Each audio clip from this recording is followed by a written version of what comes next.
Action. Oh, hell yeah. This is Dubs OT. Can't wait.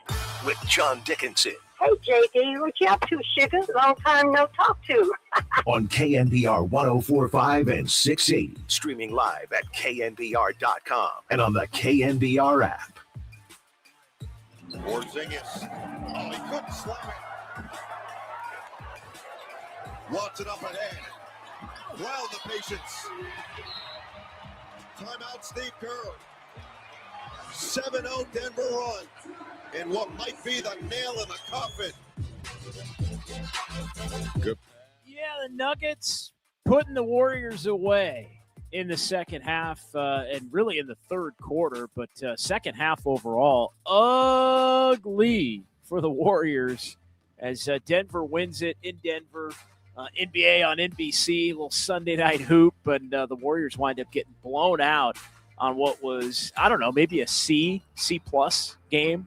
It was definitely an A second half, I guess, for the Nuggets, but probably a C-plus game overall. Warriors had the Nuggets down 7 at the break, but you look up, and this game really all about the second half where Denver scores 70 against the Warriors. They outscore Golden State 70-40 once they actually started to play. And again, Denver kind of going through the motions against the Warriors. We talk about that, how the Warriors have actually benefited, believe it or not, in this time without Steph and Jimmy from some pretty lackluster efforts against them by some pretty good teams that would fancy themselves contenders in both conferences, who have just kind of, the Warriors are coming in. They don't have Steph. They don't have Jimmy.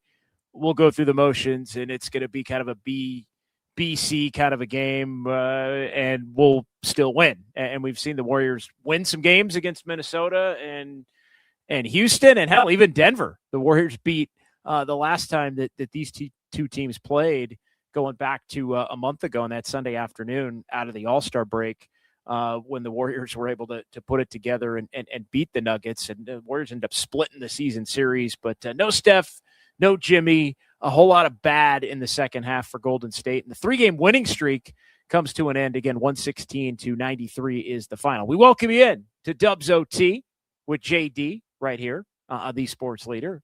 Late Sunday night edition. This feels like it should be midweek or Friday. We got Kyle Haar in the Daly City studios tonight as I come to you from the home studio here on this Sunday. But yeah, rare and odd, Kyle, that we're hitting the airwaves and we're live on YouTube and Twitch as well. This deep on a Sunday into the 9 o'clock hour. So we'll keep this thing going until about 11 o'clock tonight. Maybe a little bit shorter than usual, but as I always say, just when you think I'm going to cut it a little short, something tends to happen to where we push through and go a little bit longer. But the first of consecutive Sundays here as well, where the Warriors are going to be playing a later Sunday game due to the TV deal. They're going to be on next week against the Rockets on Sunday night. And that game, even at Chase Center, is going to be a 7 o'clock tip. So on the Easter Sunday, happy Easter, y'all. 7 o'clock tip, and we'll be with you right about 9:30, 9:45 here on the Sports Leader. So 808 KNBR, the number, 415-808-5627. If you want to jump in and join the conversation. Warriors see the 3-game losing streak come to an end. They officially clinched a spot in the play-in tournament with the Pelicans loss. Kyle, I thought the Warriors had already clinched a spot in the play-in tournament. I thought we announced that as firm on Friday night. I guess mathematically it was not 100% officially official, or maybe it was on just Dubs, but it's been unofficially official. It feels like for about, a month and a half, given everything that was going on beneath the Warriors in the play-in race and the 11 to 15 spots with teams that basically haven't been trying to win since the early part of January. But what's going on, Kyle? Good to be with you.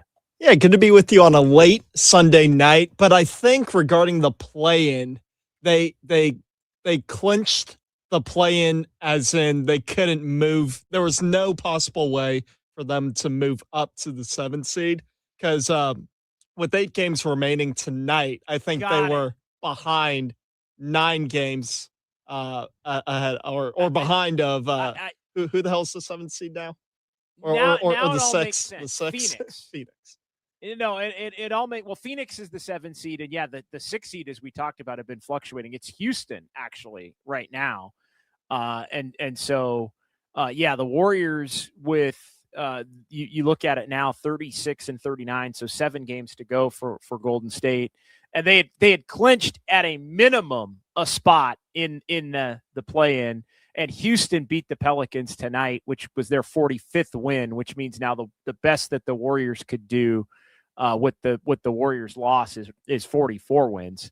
That makes sense. That all makes sense. The Warriors will be somewhere again between 7 and 10, but let's be honest, they're going to be 10 or they're going to be 10. I mean, they're going to be 10, and we talked about it on Friday. The fact that this schedule is going to get more and more difficult, and it doesn't sound as if Steph's going to be back for Wednesday and Thursday. We'll see if it winds up being a week from tonight. Again, don't want to rule that out completely, but the Warriors kind of seeing their plight and sealing their fate in terms of where they're going to be. In at least the one game that we do know they're going to play beyond 2 weeks from tonight. Kind of crazy. 2 weeks from tonight, end of the NBA regular season, the Warriors will take on the Clippers down in Inglewood, and then that's going to be it. Game number 82. Also interesting that now the Warriors head home, and they're going to start a 5-game homestand here. So 7 to go, and the next 5 are at home, and then the final 2 are in Sacramento and in LA against the Clippers as well. So 7 games to go, plus the one that they're guaranteed to play in terms of the play-in tournament. So 808 KMBR 415-808-5627. As we get things rolling here on this Sunday night, 116-93 is the final. Again, the Warriors taking advantage of a Denver team in the first half that was really, I felt, going through the motions tonight. Warriors up 28-23 into the first quarter. And you give Golden State credit. They had, another real quality, Draymond Green first quarter and first half. Porzingis was doing his thing with 6 and knocking down a couple of threes as Porzingis was trying to find the 3 ball tonight to a greater extent. And he did, ends up with 23 points, 5 for 5 from 3-point range. So a good game from Porzingis on that front as he continues to be somebody that's, putting up 20 plus and showing that he can continue to play here again, which I think is important. He's played all of these non-back-to-backs now since he's returned, going back to 3 weeks ago, and tonight's another one, and a couple of days between now and the next game, which is going to be Wednesday, where the Warriors take on the Spurs to open up the 5-game homestand. But I thought, again, Porzingis looked good overall. Obviously, having to get matched up against Jokic is not going to be a picnic. The Warriors actually did a decent job against Jokic in the first half, but again, Jokic at times kind of picks his spots and looks like he's laboring a little bit, and then turns it on. And he had as good a third quarter. He did more damage in the third quarter than he did in the entire first half tonight against the Warriors. So Jokic basically decided in quarter number 3 that it was going to be go time. And he hit the Warriors in the mouth, and the Warriors weren't really able to respond. But the Warriors did have the lead at the end of the first by 5. They did win the second quarter as well, 25-23 to lead 53-46. Some good defense in the first half for the Warriors. And again, Porzingis ends up with 14 in the first half. Draymond, I thought, was really inspired in this game. The Warriors went a stretch as part of a 19-2 run in the second quarter where they hit 7 straight shots, and Porzingis was a big part of that, really stroking it. Draymond had hit a couple of threes, and the story of the first half really was, Jokic ended up with 15 in the half, but Denver was not hitting the 3 ball in the first half, and then they come out and hit 8 threes in the third quarter after only hitting 6 in the first half. And that winds up being a big part of what changes for Golden State as the Nuggets it came out and it was as if Denver was deciding, all right, we're going to play now. And when they got to that level, the Warriors, it's obviously going to be kind of varsity versus JV when you look at the guys that are out there currently for Golden State. So the Warriors get wiped out early third quarter run. It ends up being 40-21 Denver in the third quarter. They go from down 7 to up 12, and then they put the game away in that run where we played the clip to kind of start the show here on this Sunday night, 116 to 93, the final there. So 808 KMBR 415-808-5627. Couple of other thoughts here. Just from this one, there was in that sequence in which Denver took control of the game, the Brandin Podziemski ticks off Kristaps Porzingis exchange where Porzingis was open and calling for the ball and Podziemski's got it. It was a tie game at that point, I believe, at 69 apiece. And not the first time that Podziemski's kind of been in his own world and looking to put the ball on the deck or create for himself, as opposed to looking to make the right pass to somebody who is open and a better offensive player that is open as well. And you could see not only Porzingis visibly frustrated by that, but also you could see Steve Kerr visibly frustrated by that. The cameras caught Kerr, walking toward the bench, hot, upset, ticked off, and, motioned, pass the ball, pass the ball. And so, again, something that is going to have to be monitored here. And we've given, I think, Podziemski the credit for when he has played well tonight.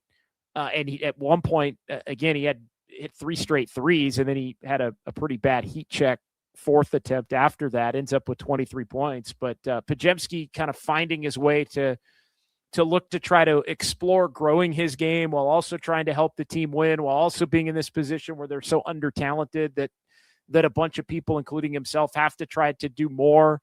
But yeah, it was pretty bad, as Drew Down points out. I mean, he was wide open, and in Pods, again, there's too many times end of the quarter. There's too many times where just Pods he's like, I'm just going to go.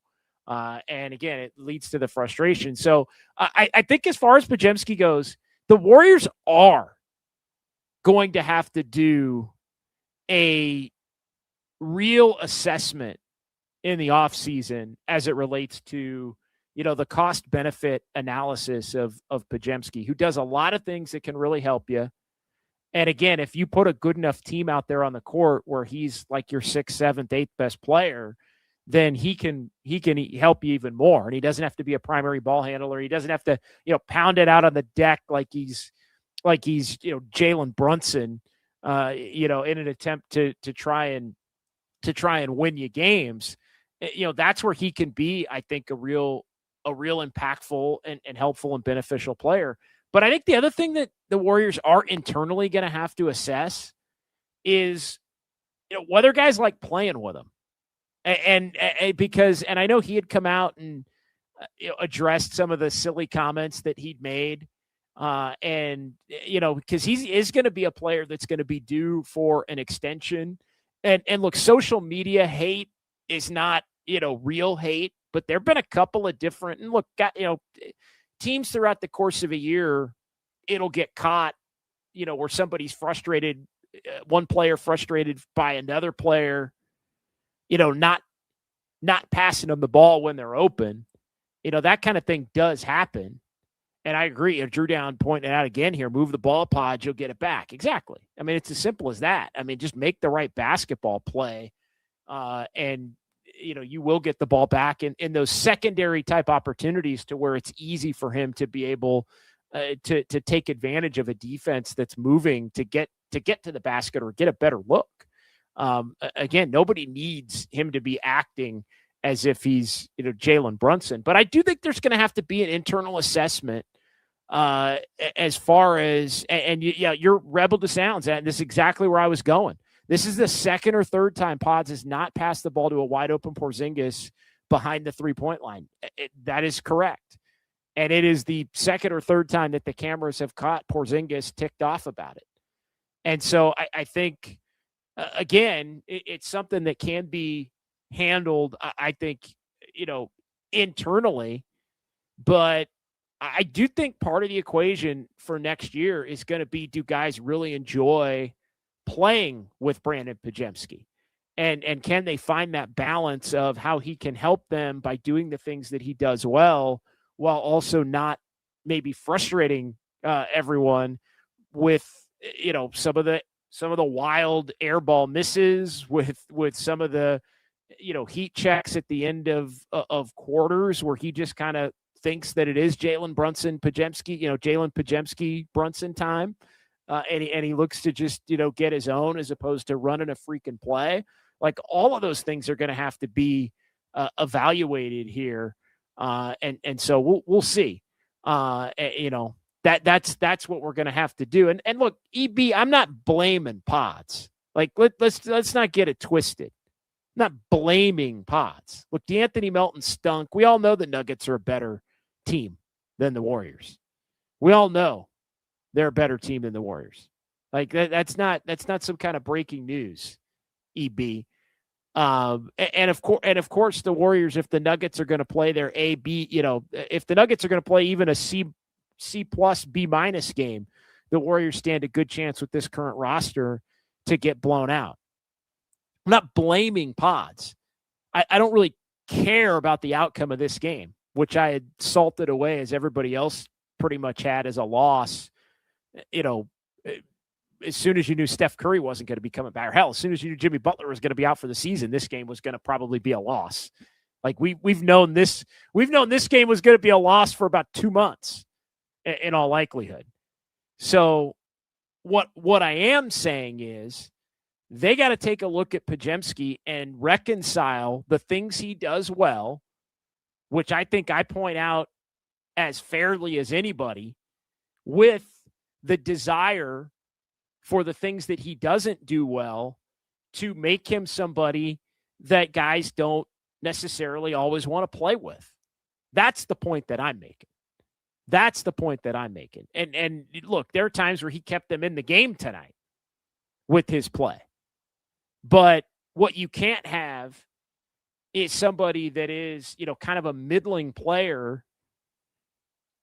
looking off guys who are among your better players, and having that cause, some kind of internal friction in your locker room. And I'm not saying that, again, it doesn't even really matter now, because this team's season is for all intents and purposes cooked, but it's not the kind of thing that you want to have be an issue moving into next year as they look to retool the rest of this roster and add to it and make themselves better. It's not nothing either, I think is probably the best way to put it. I do want to get to DeAnthony Melton, which we will coming up here, because that was kind of the next big takeaway as we roll on here closer to the 10 o'clock hour. Dubs OT with JD here on KMBR 104.5 FM and 680 AM, San Francisco, the sports leader, a Cumulus media station. But let's get to the phone lines and get it going here tonight with Danny in Vancouver, who joins us here on the Sports Leader. Good evening to you, Danny. What's on your mind here on this Sunday? Good evening, sir. Always a pleasure. By the way, did you watch the Duke-UConn game today? Oh, yes. Incredible. What a finish. What a comeback. What a finish. And what a collapse at the same time by Duke. Epic, really 2 years in a row. Yeah. Epic collapse. I thought they were cooked, but that was great, and happy for that last second shot. Pretty fun to watch today. Just couldn't agree more with your assessment of Pods. He did have a good game, but that really pissed me off. That when he heat check he did, when he just airballed it. It was just brutal. I mean, he's not that hero ball guy, and again, he's just trying to do too much. So that was really frustrating. Played well overall, not blaming him for the loss. But I don't know what happened to Melton tonight. I don't know if they were doing such a good job on him defensively, but he did nothing tonight. And I was thinking, when is he going to get really aggressive and try and score? Because they needed it, but they neutralized him. And I don't know how much of it is the defense and just, was there something up with him? But that was really, really frustrating. And, Denver obviously just asserted themselves in the third quarter, but when they needed guys to step up, they just weren't there. So I was curious what you thought about that.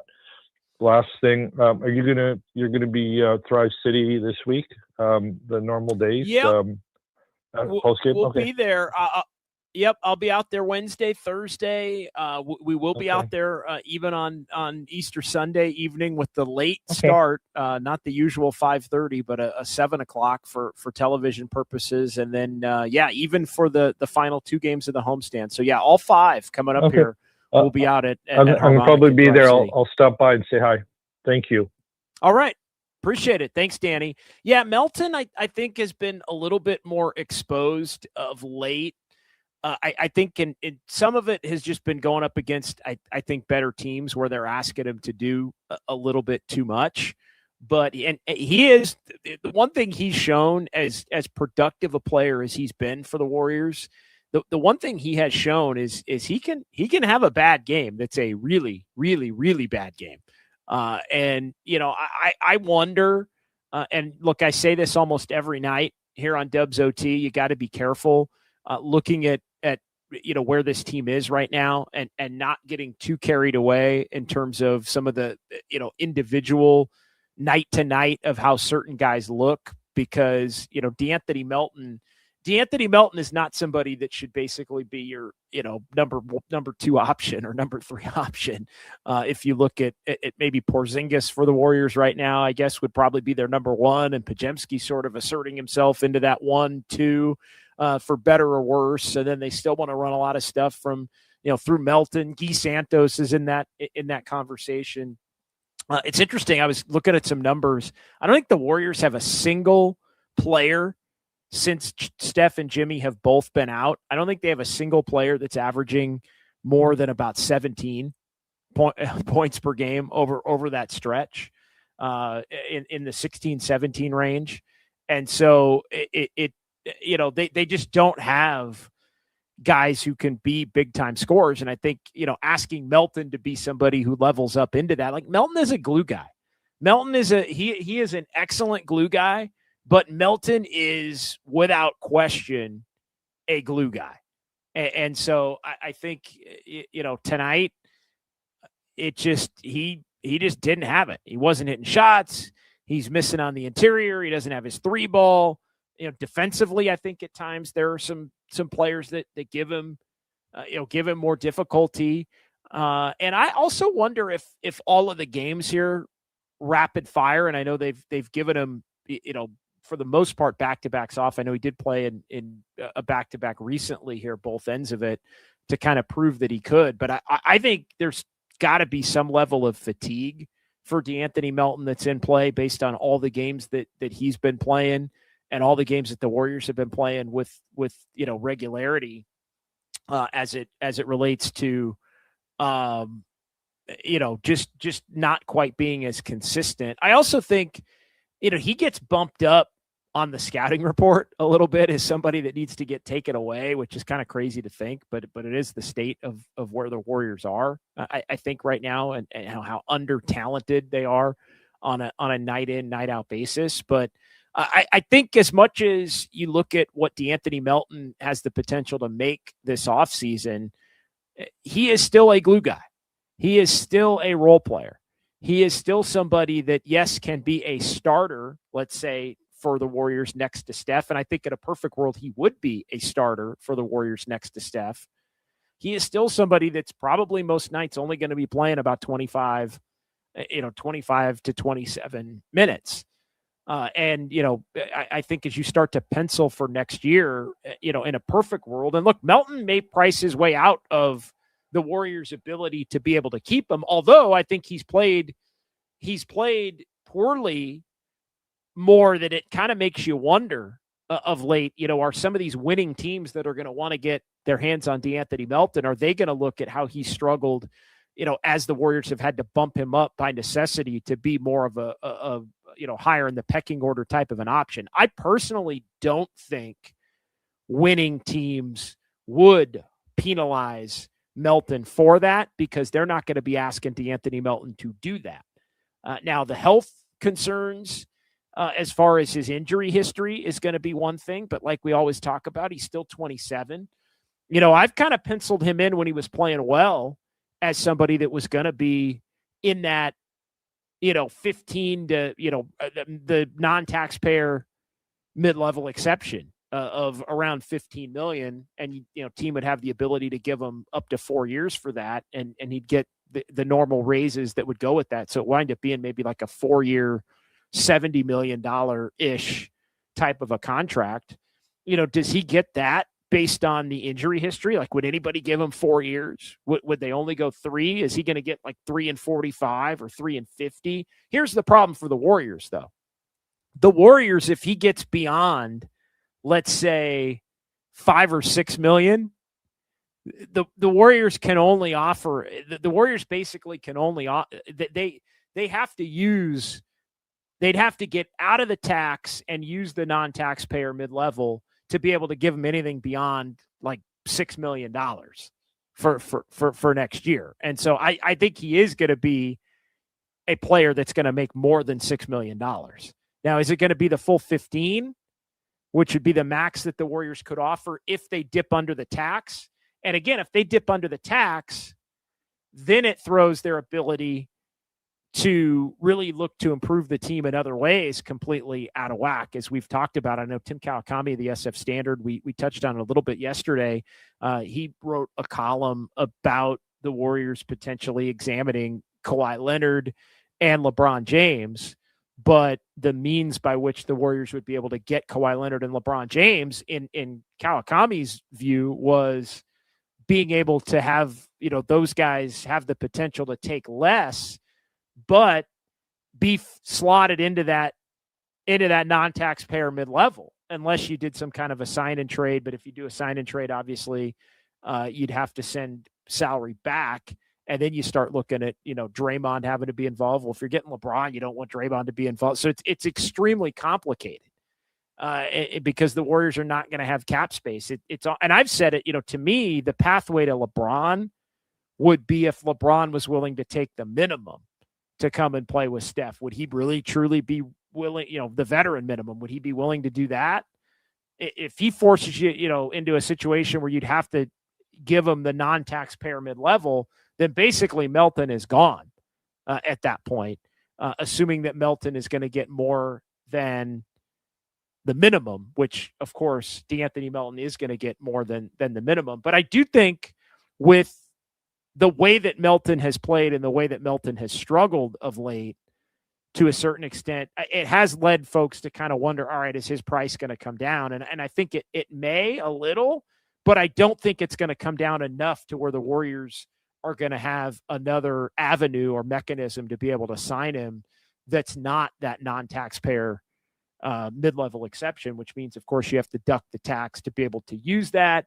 It also limits the ability to sign Porzingis to certain levels of deals. It would open the door to maybe redoing a Draymond deal and trying to, as we've said, stretch the money that Draymond is currently owed over a longer period of time by giving him a little bit more, although it had been reported that the Warriors don't necessarily want to give Draymond more in future years as it relates to tacking on beyond 2027 and Draymond Green's $27 million team or player option rather that he has the ability to exercise. So Melton was kind of the other big thought for me tonight in this one. But again, the Warriors in the second half just outclassed by a better team to the tune of 70-40 in the second half. Warriors up 7 at the half. They wind up getting blown out. They lose this one 116-93. All right, 808 KMBR 415-808-5627.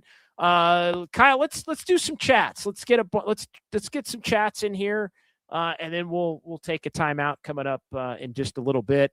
Melton is missing Steph more than Draymond. Even Draymond drops his triple singles. He's going to impact the game on defense. I thought Draymond was into it tonight, for what it's worth.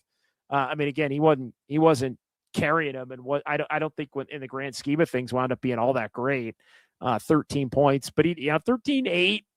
4 rebounds for Draymond Green. He hit a couple of threes. I thought Draymond brought the necessary level of GAF, give a blank, that you need. But yeah, I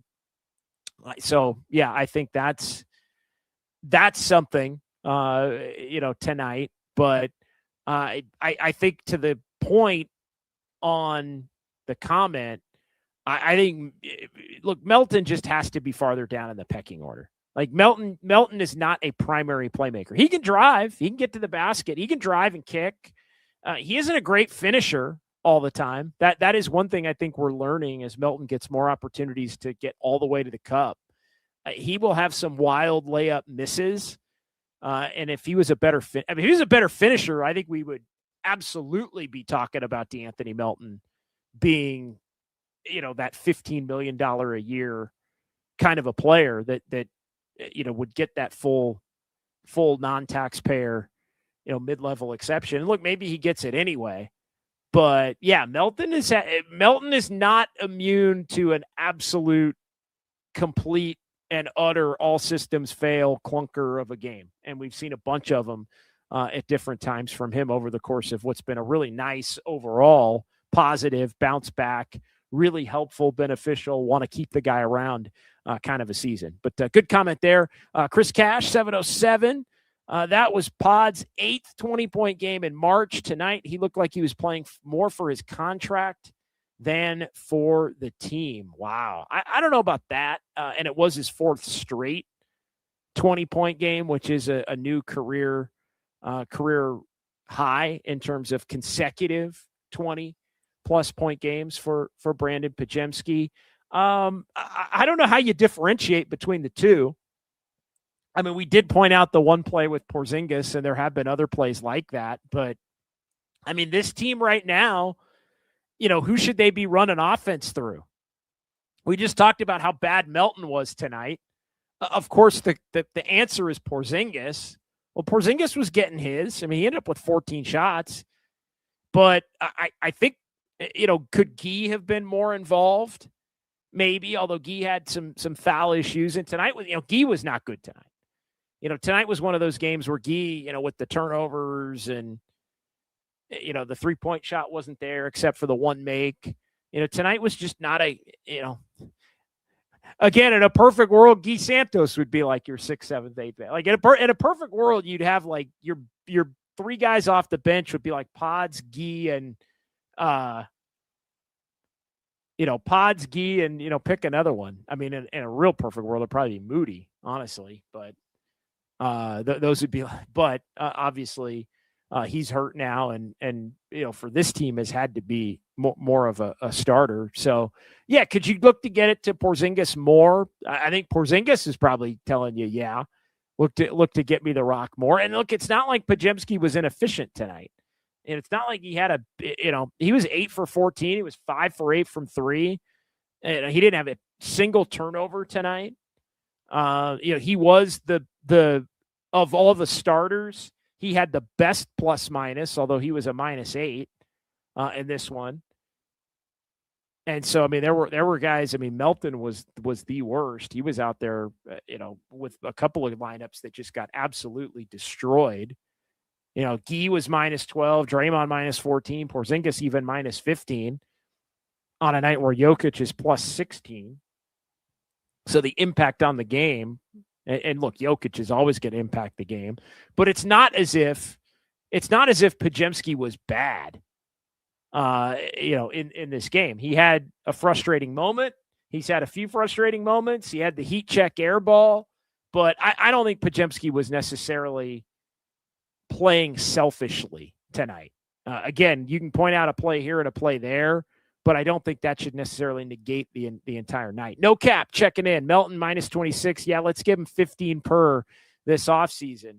No way I'd do it. He can go. Well, if the Warriors are going to try to get another player for that non-taxpayer mid-level, then Melton is probably gonna have to go because they're not going to be able to keep. Now, if they're going to look to make a trade and include some draft capital, I kind of wonder, do the Warriors look more, in the Tim Kawakami column kind of had me thinking, do they look to use the non-taxpayer mid-level to get that second best player that is really the third best player, and Melton becomes a casualty of that, and then maybe you draft at 11 or 12 somebody that can kind of be the Melton or the Melton that maybe can score a little bit more. But I just have my concerns as you look at draft boards and mock drafts as to what type of player the Warriors can get even at 11 or 12 that would have the ability, let alone 15, that would have the ability to step in and be an immediate, rotation player that could play. That feels like it would be a very specific, fitting type of a player. But yeah, they're gonna have to factor all of that in. And again, maybe Melton does not get the 15 million per, but I think he's a winning player, no cap. And I think he is more valuable to a team that has more talent. I would be, if I'm a team that has a more talent, I would be willing to pay him more basically to have a lesser role, if that makes sense, because I think he really has the ability to lead to winning. Now, are the Warriors good enough top to bottom to where the Warriors can afford to be that team that does that? And I think that, to your point, is a fair point as we look to kind of assess how everything sits. 808 KMBR 415-808-5627. Let's keep it rolling. Let's keep it rolling, Kyle. If we can, we'll take one here coming up. But let's see. Did JD talk about Kawhi yesterday on Just Dubs? If not, how does that work for the Dubs? We didn't talk about it yesterday, Fozzie. We have talked about it. We did talk about it a couple of weeks ago. Like, we have talked about Kawhi and we have talked about LeBron at different points. But TK wrote about it in the SF Standard. The fact that look, Kawhi is somebody that contract could get voided, which would make him a free agent, with the Clippers unable to bring him back, basically, given everything that went on with some of the shenanigans as it relates to Kawhi's contract going back to the Clippers and when they signed him years ago. And so that's one thing. So they might, contract might get voided, right? And then the other part of the equation is he could get suspended, which then, if he's, would you trade for him? But if you're trading for him, you're trading for a max player. So it's more kind of the hope that the contract would get voided and he would be on the market, and you would be able to basically offer him your non-taxpayer mid-level, and that he would want to come and play with Steph and play with Jimmy potentially. And, again, in that you would obviously lose Melton, because that would be a slot that you would have to use to try to keep Melton, but you'd get Kawhi. But again, it would have to be one of those where, maybe Kawhi's taken less because he wants to come to the Warriors. Would he even want that? I know TK was kind of pointing out, would he be a fit in the Warriors locker room? I think that, the main point of what TK was getting into was the fact that the Warriors can no longer they got to look to do something a lot more risky than I think they would have even considered possible a couple of years ago, but risky while also not giving up draft capital, because they need the draft capital to be able to look at what appears to be a pretty bleak post-Steph existence. And so the crux of it kind of focused on, could you get LeBron to take that non-taxpayer mid-level? Could you get Kawhi to take that non-taxpayer mid-level if basically he gets his contract voided, and then he'd be able to join on like a 4-70, or LeBron could join on a 4-70, or hell, I think LeBron, LeBron's got every right to get as much money as he can, but LeBron's also somebody that, he could go anywhere he wants, and he's got more money than the guy's got more money than God, so he could take a vetman, anywhere if he truly wanted to go to that particular place. So that is the gist of Kawhi. Obviously he'd be a great fit. Obviously LeBron would be a great fit. I do think both of those names are going to be names that you continue to hear around the Warriors, into the summer. And again, we were talking about it like 2 months ago, the fact that both of those names are going to be names that you're going to hear about coming into the summer. So yeah, think Kawhi suspended and maybe the Clippers want out on him, but then that would be more difficult because he would be on his current contract. And that is something that, the Warriors would have a very difficult time matching. But if you look at Kawhi currently 50.3, so good luck with 50.3, next year. And look, Kawhi's 34 also, which is another, part of the equation. And then LeBron, would he want to come and play the year with Steph is another one. JD, where did you see the reporting that the Warriors don't want to tack on more years for Draymond? That truly made my night. You have no idea. That goes back to the deadline. That was a while ago. That the Warriors were not interested in new money, basically, for Draymond. I had characterized it, no cap, as he's set to make 27 on a player option for next year, so it's his option. Would you split that into like a 3 and 40, kind of a thing where their 27 gets cut in half, but then you add 2 more years to it. In essence, you're paying Draymond $13 million more than in total money, but you're getting half the cap number for next year in addition to having him, but you're paying him to have, you're basically paying him the 27 over the next 2 years instead of the next year.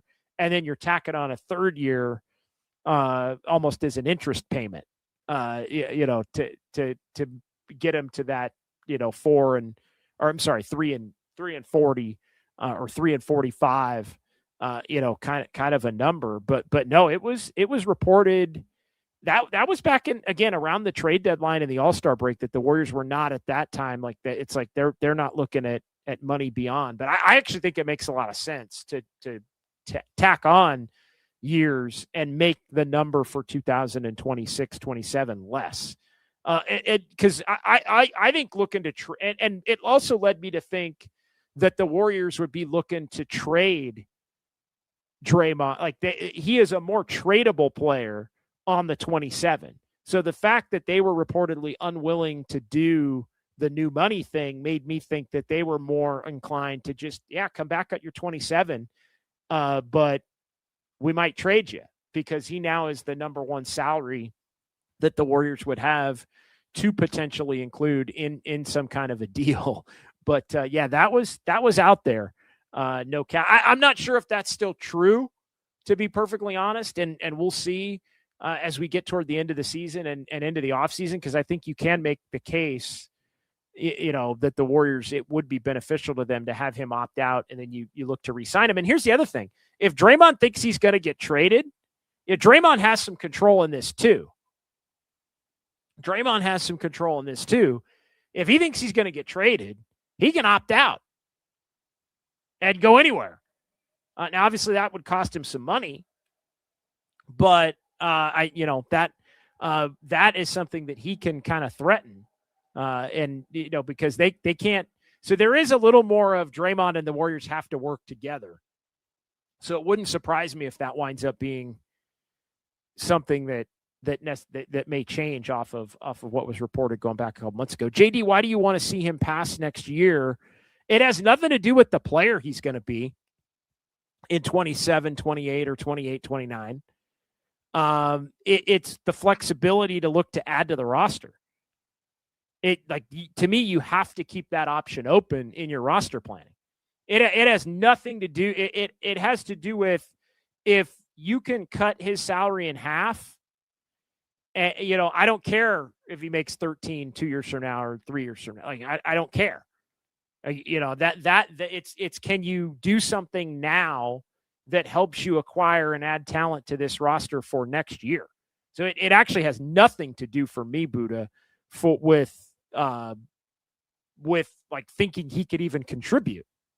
But at that point, if he can't contribute, he would be a tradable salary matching, throw-in kind of a player, only making, let's say, between 10 and $15 million over those next couple of years. So I don't think there's a harm in it. I don't think there's a harm in it at all. To me, and again, like I've said this, and I have not been a trade Draymond guy, but I feel that his $27 million number, if that's what it's going to be, is far more beneficial right now to the Warriors as a trade option than it would be as a, keep him and let his contract expire at the end of 2027. Like, to me, it would be if Draymond's there, if he's making 27, I would look to trade him. If he's there, I would, if you can get the number down to 13, then I'd probably look to keep him, because that would allow you to get another player on the roster at that point. So yeah, that's it's more about the flexibility. And look, the Warriors are going to have to be all over this in terms of how they look to build the roster for next year. And knowing, can they really be in on Kawhi? Can they really be on LeBron? Like, are they going to have to do some kind of a sign and trade? Is there a trade out there to be made to where you'd add draft capital to the mix, and then Draymond would be your biggest salary match? Like, there are a bunch of different ways that I think this thing can go. And so, if you can get Kawhi and LeBron without Draymond having to be part of it, does that make you more inclined to want Draymond to stay? Again, they're going to have to work together on how this whole thing is going to shake out. All right, let's do one more and we'll take a timeout. 808 KMBR. Draymond is Steph's bodyguard. Draymond isn't going anywhere. Well, you heard Joe Lacob. I mean, he said it straight up, at the deadline, basically, like, you don't just trade guys like Draymond Green. So there is that component to it as well as Steph. I mean, Steph would have to sign off on it to be sure. But again, if Draymond comes back and Draymond's making $27 million, how are you making the roster better? You're going to wait for Jimmy? You're going to re-sign Porzingis, tap out on Melton, go try to get another Melton type player for that non-taxpayer mid-level if he goes. I mean, all of those things, I think, are the Warriors good enough to be able to say that that they can keep Melton? And I think that's a fair question. Or do they need to try to go get somebody that can fill the void in terms of scoring the ball more consistently? Let's say, well, Jimmy's going to be out in comparison to Melton. All those things are fair. All those things on the table here. So let's take the time out. We'll come back, and we're going to get our sounds at Dubs OT, but we're going to do a lot more in the YouTube chat as well. 415-808-5627. Warriors did lose tonight, 116-93. We'll get you a Moses Moody update coming up here as well. We've talked about Kawhi and LeBron a little bit. Brandin Podziemski clarifying some of his comments that he's made that have drawn the ire of Warrior fans. But pretty good first half and abominable second half. Warriors get outscored 70-40. They lose to the Nuggets 116-93. It's Dubs OT with JD. We'll come back for one final segment right here on the Sports Leader.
KNBR presents the sounds of Dubs OT. I can see the headline now. Kerr says Warriors better without Curry. No class, no ball. I want to get my joy back. I'm happy here, off the court. Now here's John Dickinson. All right, welcome back. Warriors lose 116-93. Ugly second half. Warriors get outscored 70-40 by Denver in the second half as the Nuggets win it 116-93. No Steve Kerr tonight. He did go to the podium, but didn't have a lot to say tonight. So we'll have a night off from Steve Kerr as the Warriors lose in Denver, and we'll hear a couple Brandin Podziemski clips tonight. Everybody's favorite. BP in this one, 23 points, 5 boards. Did have a couple of assists, 5 of 8 from 3. Again, he did shoot the ball well from deep, but the Warriors lose this one again by 23 off of the very poor second half. Let's hear from Brandin Podziemski, and we will, in the second clip, hear about not necessarily specifically the play where Porzingis got upset with him, but he was asked, I think, in a general way about trying to, figure out the right spots to get Porzingis the ball, because we've seen a couple of times where Porzingis has been a little bit frustrated. But here was BP, just overall thoughts on the game and where it got away for the Dubs. I think it had a lot to do with the second quarter down the stretch. We had 3 possessions where we turned it over. A couple of them made transition. Although it didn't result in points, I think it just gave them a little bit more confidence to hang around. And third quarter, we turned the ball over a little bit too much. They hit some tough shots too. But against a good team, when you're not at full strength on the road, you got to play pretty close to perfect. And we weren't that tonight. No, and not even in the first half. I thought there were opportunities for the Warriors, who did lead by as many as 13, but I thought there were opportunities to lead by even more. And again, Denver feels like Denver kind of plays the same game every night, where you look up and they're in a close one, like a closer game than it should be. I really thought, going in at halftime, like this game was going to have the potential to be that. Like, to me, it had Denver's going to really try to win it in the fourth quarter and eke it out by 5-7 down the stretch. But David Adelman must have got on him there at halftime and got him to come out and really clamp down and be more buttoned up at the beginning of the third quarter. But interesting, the late second quarter, Warriors wind up in a position where, they had answered a Nuggets 9-0 run with a 6-0 run of their own, and then ended up extending that to an 11-0 run and even a 19-2 run. So the Warriors were up, 47-34 at that point. And then you look at the end of the night, and it winds up being, 12-6 in the final couple of minutes for Denver. And then they, kind of start to get a little bit into a rhythm there and then come out. And it is just look out in that third quarter that basically wiped the Warriors out 40-21 in that third quarter. And the game was pretty much over at that point in time. All right, let's hear one more from Podziemski, as promised, as he met with the media inside Ball Arena there in Denver. And this was Brandin Podziemski talking about trying to learn how to play with Kristaps Porzingis. Yeah, every game is growing for us, and he's playing really well, high level. We're understanding what his tendencies are, what he likes, but doesn't. And so each game that we're playing, he's getting better and better, which is a good sign for not only the rest of this year, but hopefully next year. All right, so not really about the incident, let's say, that was going viral there tonight. More of a general comment on Porzingis, who, again, by the way, we talked about BP, we talked about Melton. Like, this is another one of these games that, for Porzingis, it's like, bring this guy back. Can he be the number 2 that actually turns into the number 3? Because I've been reluctant to go down that path of, because we say it every night. Like, the Warriors have to go get a guy that can act as their second best player, but he's really their third best player, because Jimmy's going to come back, and then you have 3 guys that can do some damage. Is it a fool's errand to think that Porzingis can be that guy because of the health concerns? I still think it is, And we haven't seen him play with Steph, obviously, yet. I hope we do get a chance here in the final couple of weeks. But I don't know. Are we missing the point that Porzingis is right there in front of us, and maybe he could be that guy? Because when he's on, he looks pretty good. You know what's crazy? I was literally thinking the same thing earlier this show, because as Porzingis continues to have productive games against good and bad teams, it's pretty clear that like he would thrive as a number 3, and he has thrived as even a number 1 on this depleted Warrior team. So it is a good question. I think talent wise alone, yes, like he could elevate to a number 2 with Steph, but the availability is still such a big question mark that you have to get someone else, I think. Yeah, and maybe the player that you have to get isn't necessarily, maybe the player you have to get isn't necessarily as good a player top to bottom as you would have thought.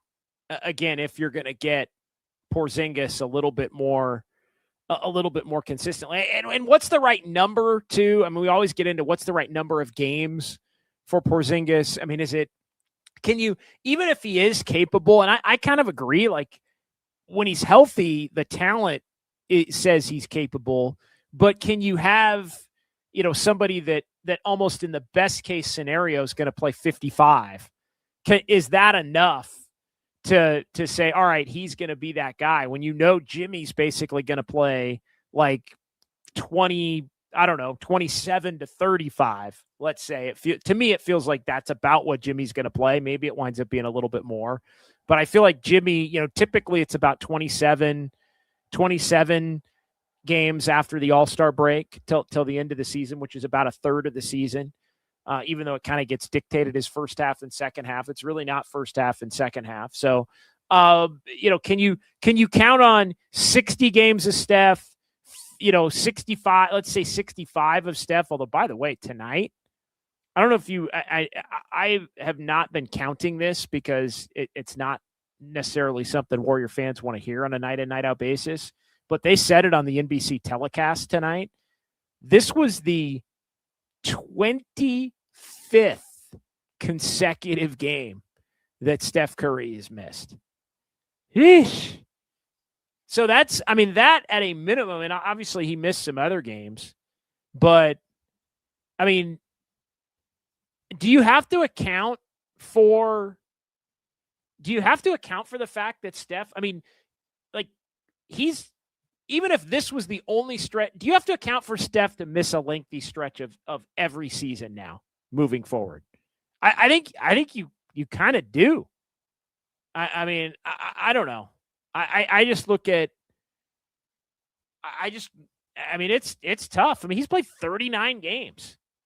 He's played 39 games this season.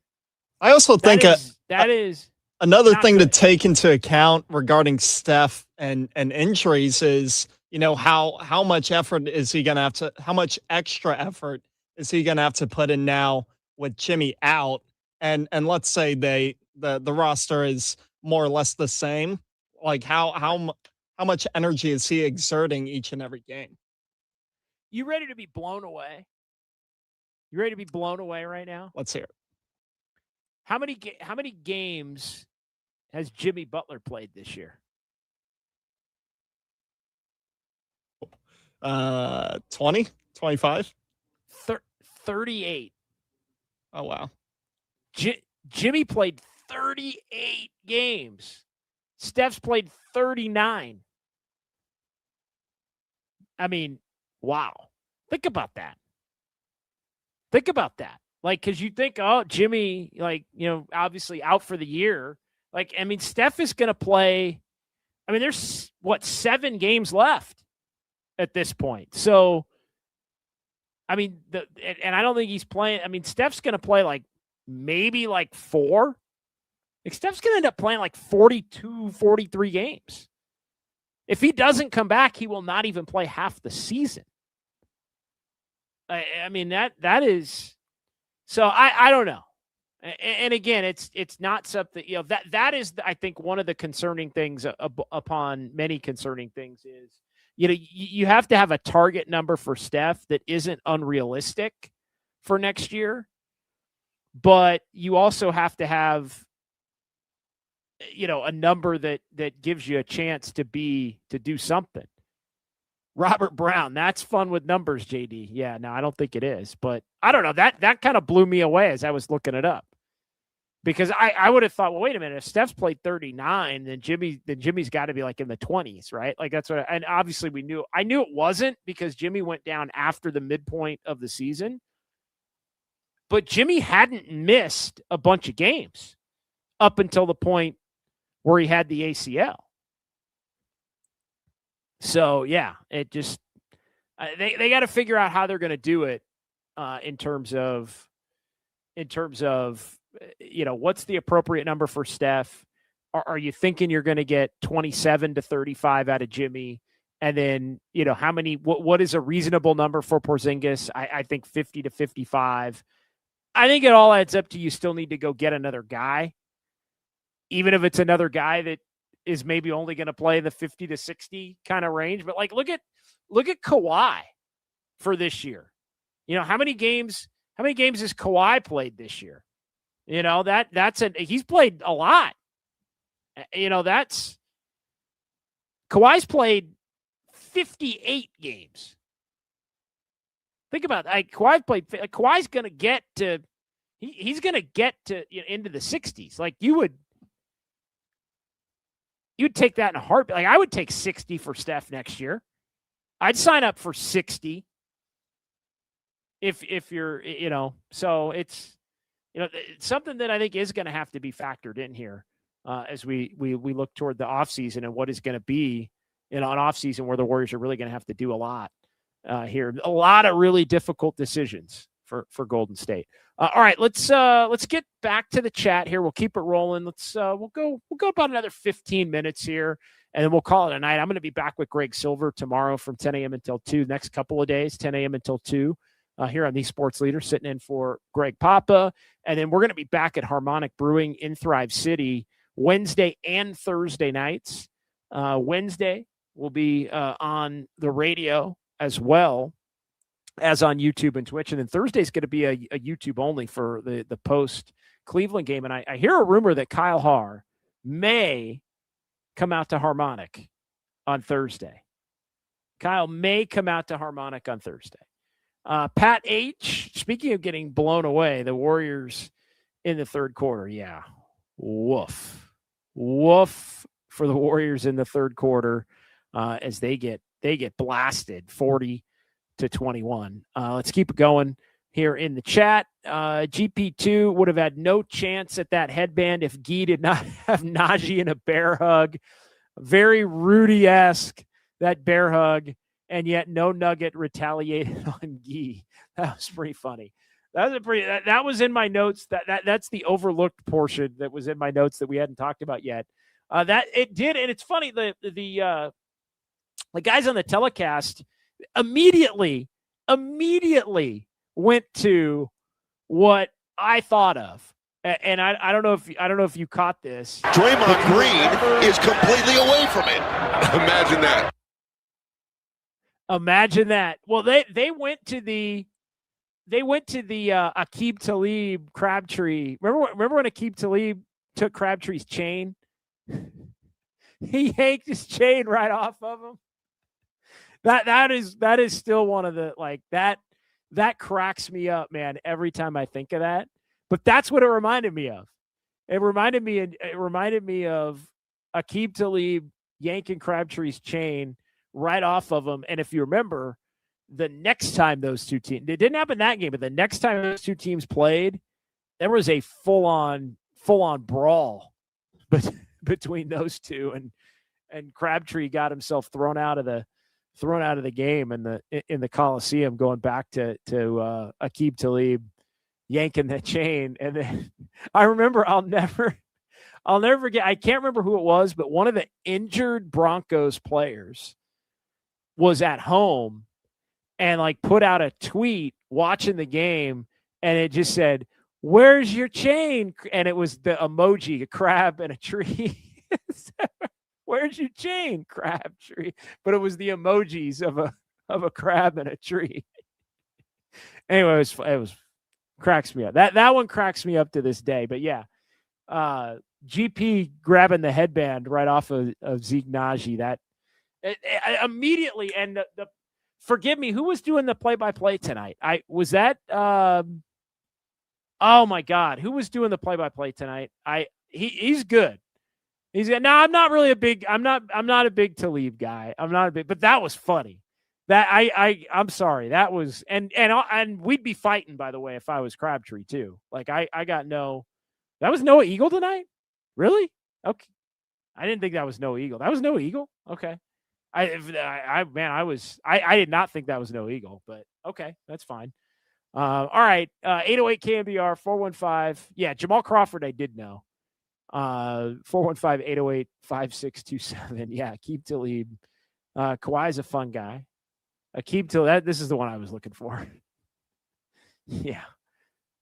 Aqib Talib, yeah, DGAF. I'd yank the headband off of some dudes. There's no doubt. I think we established that in our last couple of shows. There'd be a couple of dudes I'd yank it off. Buddha Cat, I watched the first half only, then kept an eye on the second half score. Perfect way to play it. Yeah, you're feeling good. It's getting late, right? I don't know about this 7:00 Sunday night thing. That doesn't hit. That the 7:00 Sunday night. And think if you're in Denver. That game started at like 8:20 on a Sunday night. But yeah, that's thanks, Buddha. Appreciate it. Who else has a yankable headband? Caruso. Yeah, there aren't. It feels like there aren't as many. I mean, Moody always wears the headband. Yeah, poor guy. Moses Moody. Yeah, Moses Moody. Yeah, Quentin Post has. It's a good point. Not a lot of headbands out there. Denver just had much more depth in the second half. First half was great. Porzingis, 25-26 sounding good. Curry, Santos, Porzingis, Draymond Green, and Melton next year's starters until Jimmy back. I mean, there is a world where I think that's possible. Is that good enough? I don't think that's good enough. Is that good enough? Like, what does that team get you? Through the first 40 games of the season? Who's coming off the bench there? Is Horford coming off the bench? Yeah, let's throw Horford. Pods, obviously. Who else do we have?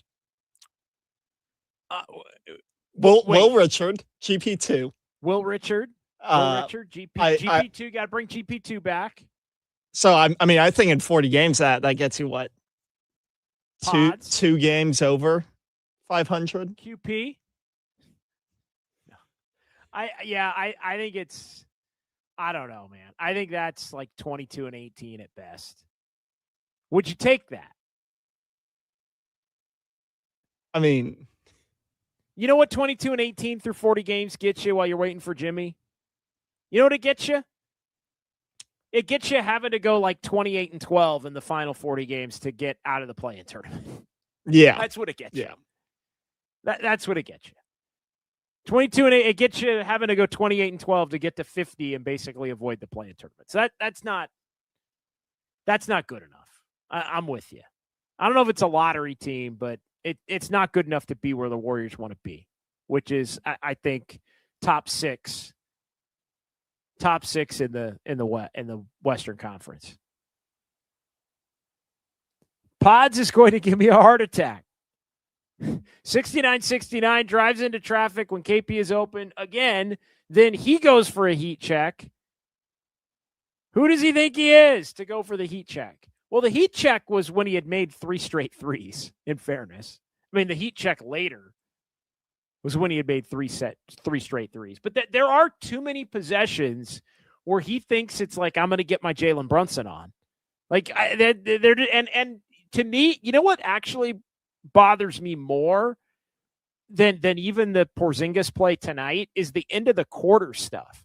At the end of the quarter, like, bro, run a play. Like, at the end of the quarter, like, it's the end of the quarter. I got the ball in my hands, and I'm going to take the shot. I got the ball in my hands, and this is my team. I'm KD. I'm Steph. I'm Jalen Brunson.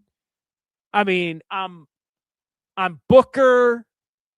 Just pick your lead dog. I'm SGA. Like, pick your lead dog on any team. And he thinks he's that dude in those moments. And I don't like that. I'm not, like, run the freaking play at the end of the quarter. Get rid of it. Keep it moving. Because what ultimately happens too is if he doesn't take a bad shot at the end of the quarter, he holds it and then he makes the pass too late and it winds up being a grenade and nobody can do anything with it. He did that tonight with Post. He held it, and then he kicked it to Quentin Post, and Quentin Post, like, couldn't do anything with it and ended up not getting a shot off until after the buzzer. Jordan Poole, another one. EB thinks he's Jordan Poole, starts chucking. Warriors don't look athletic against the Nuggets, who are not athletic themselves. No, that is a good point. The Warriors are not the most athletic team. Even when they're closer to whole, they're not the most athletic team. I like Denver's roster. I know Cam Johnson went out, and he has not had a big year. His shooting numbers are actually better than I thought, but his overall scoring numbers are down, obviously, as you'd think they would be, being a lesser option. But I like their team with Murray kind of stepping up a level, with Jokic obviously still being awesome. I like Brown. I like Hardaway. I like Bruce Brown and Christian Brown. I like Hardaway off the bench. I like Valanciunas, who hasn't been playing a lot, but he got a few minutes there at the beginning of the fourth quarter. I like Peyton Watson. Like, I don't know. They probably aren't good enough they probably aren't good enough defensively or athletic enough to win the West. I was starting to think maybe they were good enough a month or so ago, but there are just too many games where it's like 120 to 120, and they got to win it down the stretch against everybody. But I don't know. I like them. I do like Denver, but I think they're like the third. They're the third best team in the West, I think, at best at this point. Rebel to Sounds, Melton's missed layups and turnovers were mind-boggling. Yeah, Melton was terrible tonight. He was the worst player on the floor.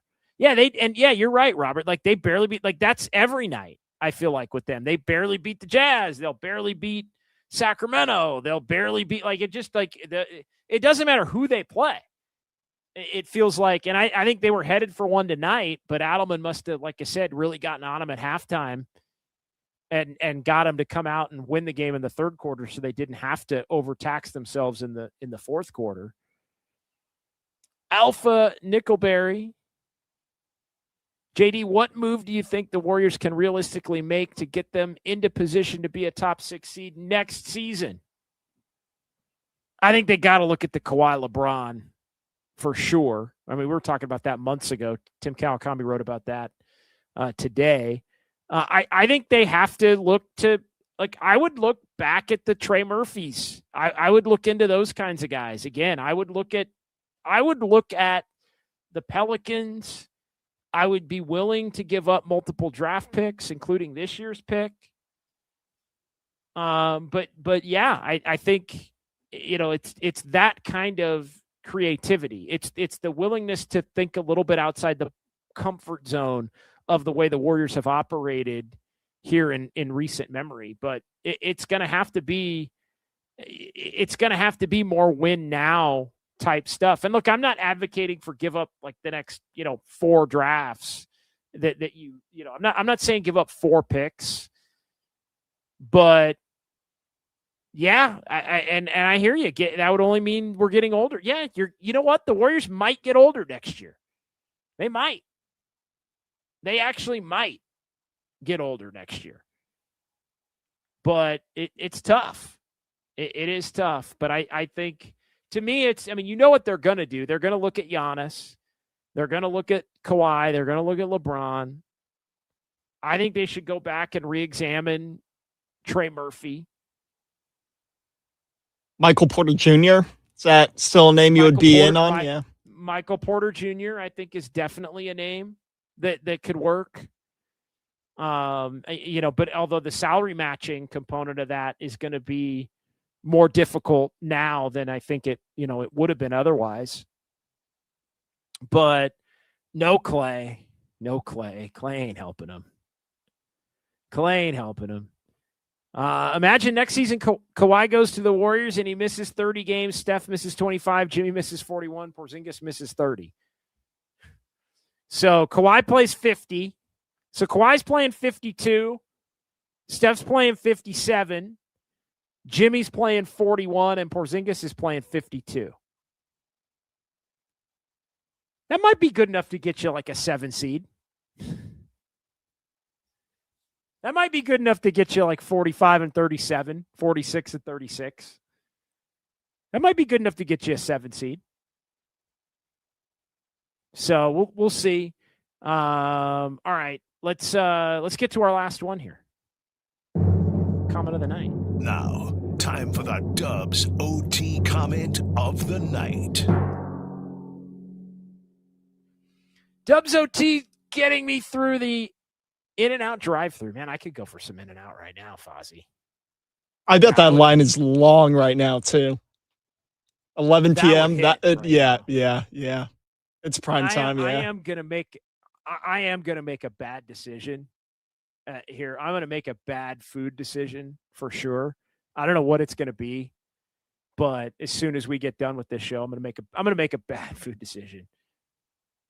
But yeah, and one more. JD, make me a deal. Floors every Clayback. You have to wear the hat the whole show at Harmonic. Yeah, that's fine. We can do that. I'll make you that deal. It wouldn't surprise me if Clay actually did wind up back with the Warriors. It still feels too soon. Too raw. But we are, I think, getting closer to where we might actually see it. I think next year feels too soon. Maybe it's like the last step, like the true last Steph year. I don't know. We'll see. But yeah, I will do that. Robert, I will absolutely we'll break the captain hat out. I'm not going to move it now because it's so perfectly positioned here. But I'll break the captain hat out and throw it out at Harmonic again if Clay comes back. No question. All right, that's going to do it. A little bit of a truncated edition tonight as the Warriors lose in the second half. Got kind of ugly. It's Sunday. It's late. We all got a quick turnaround, but we're going to be with you after each and every game. Again, continuing on Wednesday at Harmonic. Stop by and say hi. Wednesday, Thursday, Spurs, Warriors, Spurs, Cavs, Thursday.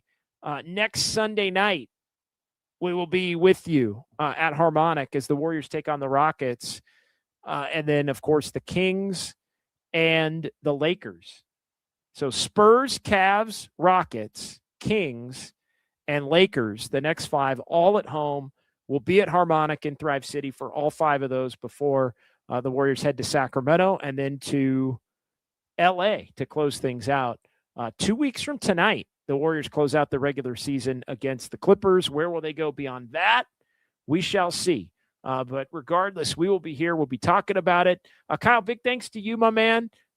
Big thanks to Overnight Dave for just kind of hanging out. Oh, yeah. His shift. Chips McCarthy tonight. Chips McCarthy. Yep. McCarthy. Then, anybody McCarthy. else? No, Yeah? that's about it. That's about it. All right. So we'll talk to you tomorrow, 10 a.m. Until 2. I'll be with Greg Silver, and we'll roll on. We'll talk to you Wednesday as well. Right here, Warriors lose it 116-93. Dubs OT with JD on the Sports Leader. Good night, everybody. John Dickinson. No, God! No, God, please, no! No!